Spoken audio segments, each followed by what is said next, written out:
page quality. So dyan mo makikita kung may problema yung colored.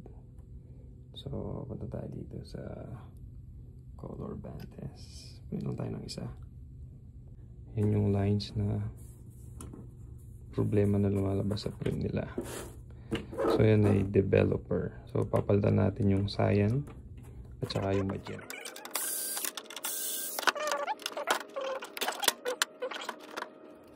So yan, natanggal ko na. Kailangan ng dalawang kamay. Tatanggalin mo lang tong yan, hose para hose nya. Kasi magmimix yan yung toner pupunta sa developer. Ito yung developer nya. Kita ko sa inyo. So ito siya, bago. Pag inikot ko, yung problema makikita nyo dyan. Ayun, oh. Yun ang problema nya. Yan.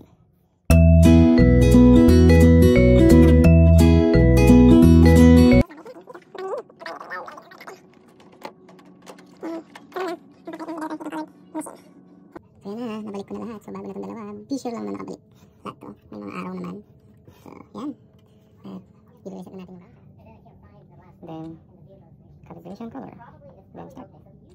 So ito na yung result. Ito yung previous na print. Kita nyo naman, may lines. So ito yung bagong print. Di ba?